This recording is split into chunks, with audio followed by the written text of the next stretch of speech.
गैर मुल्की शख्स को एनए की नशिस्त पर जितवाने के बाद अब वफाक में गवादर की नुमाइंदगी से महरूम होगा हुसैन वाजेला। डॉक्टर अब्दुल मालिक अगर नापसंदीदा थे तो यूसुफ फरियादी को खड़ा करके जितवाते तो दिल से कबूल करते, मगर अफानी किसी तौर पर भी काबिल कबूल नहीं। साबिक एमएनए और एनए 259 गवादर कमकेच की नशिस्त पर आजाद हैसियत से इलेक्शन में हिस्सा लेने वाले मीर याकूब बजिंजो ने अपनी रिहाइशगाह में प्रेस कॉन्फ्रेंस से खिताब किया। उन्होंने कहा कि 8 फरवरी बलूचिस्तान की तारीख का स्याह तरीन दिन था। इस दिन बलूचिस्तान अवाम के मैंडेट को चोरी किया गया, जिसके सबब आज भी हब और तुर्बत के हालात खराब हैं। गवादर और कोयटा में एहतजाजों का सिलसिला जारी है।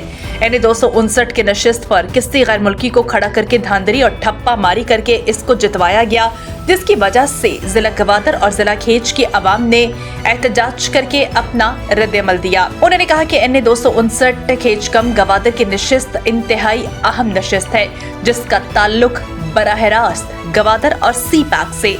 गवादर सी पैक की बुनियाद और पाकिस्तान की रीढ़ की हड्डी है, लेकिन किसी गैर मुल्की बाशिंदे को एनए 259 की नशिस्त पर खड़ा करके जितवाना गवादर और मकरान के अवाम के साथ सरासर जुल्म और ज्यादती है।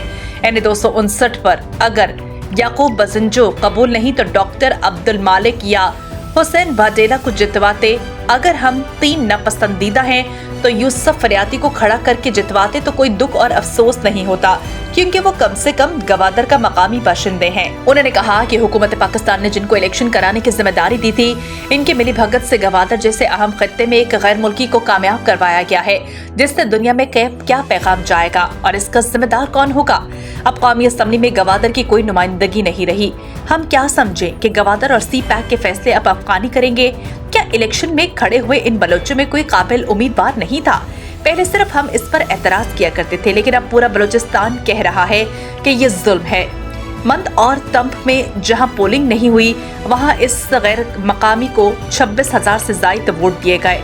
और अफसर कोलरवाई बासात, जहां मेरा पूरा खानदान रिहाइश पजीर है, मेरा मजबूत पोलिंग स्टेशन है, मुझे 2 वोट, डॉक्टर मालिक को 9 वोट और मौसूफ को 8,000 वोट से ज्यादा दिए गए, जो कि हैरानगी की बात है। उन्होंने कहा कि हमने समझा था कि गुज़श्ता होने वाले इंतखाबात के मुकाबले में इस इलेक्शन में अवामी नुमाइंदों को बुलडोज करने का अमल रुक जाएगा, लेकिन इस इलेक्शन में अवामी नुमाइंदों को मजीद दीवार से लगाया गया है, जो कि गवादर, तुर्बत, मंद, दश्त, थम्प के अवाम के लिए बहुत बड़ा अलमिया है। उन्होंने कहा कि इलेक्शन के वक्त हालात बहुत खराब थे, पोलिंग स्टेशंस में धमाके होते रहे, लेकिन इसके बावजूद लोग वोट देने के लिए निकले, जिनमें उनका शुक्रिया अदा करते हैं। उन्होंने कहा कि मैं सरदार अख्तर जान मैंगल, सैयद एहसान शाह, मेजर जमील दश्ती, मौलाना खालिद वलीद सैफी, मीर हमल कलमती, हाजी अकबर अस्कानी का शुक्रिया अदा करता हूँ, जिन्होंने मेरी हिमायत की है और मुझे भरपूर सपोर्ट किया। उन्होंने कहा कि एनए 259 खेच कम गवादर में गैर मुल्की को जितवाना हमें हरगिज कबूल नहीं है, इसलिए मैं बहुत जल्द अदालत जाऊंगा। अगर अदालत में हमारी नहीं सुनी गई तो एहतजाज का सिलसिला शुरू करेंगे। इस मौके पर चेयरमैन मोहम्मद तजान बलोच समेत बजिंजो कारवान की बड़ी तादाद में लोग मौजूद थे।